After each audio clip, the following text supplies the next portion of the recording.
Go the other way, shouted Mac. But Mighty was already pulling them past the fork. Mac was cross.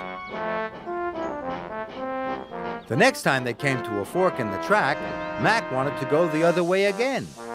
This way, he puffed, and he pulled Mighty back to the junction and then pushed him back up the other line. Now, Mighty was cross.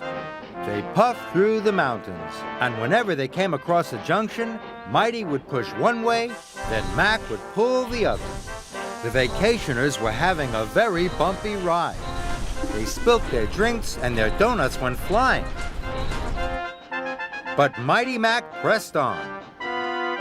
Then there was trouble. They had arrived at a dead end.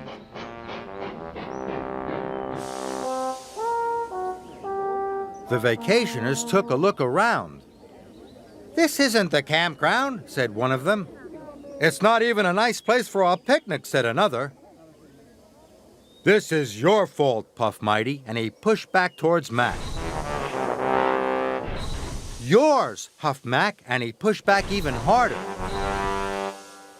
The vacationers watched as Mighty Mac bumped backwards and forwards. "Stop!" called the vacationers. "You're going to cause an accident." But it was too late.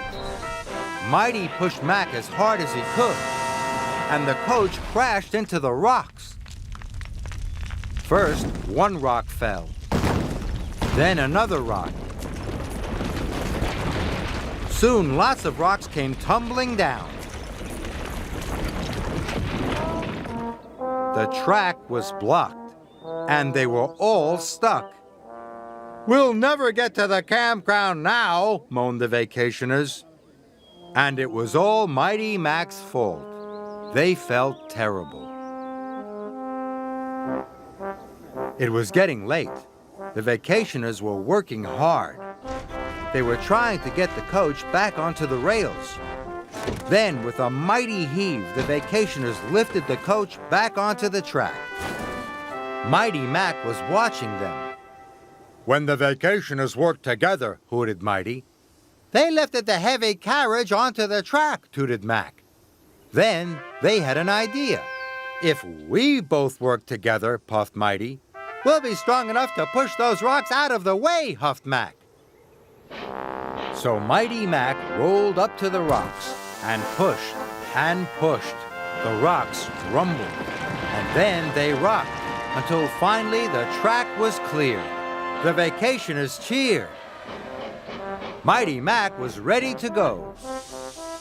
They could see the flag flying high above the campground. Then they remembered what Thomas had said. "Look where you want to go," puffed Mac. "Then follow the track that will take you there," chuffed Mighty. "Off we go!" they whistled together. Mighty Mac puffed up the mountains. And soon, they arrived at the campground. The vacationers were very happy, and Mighty Mac was very proud. "You know, Mac," wheezed Mighty, "when we pull together and work together, we can be a very useful engine," whistled Mac. And they set off happily back down the mountain.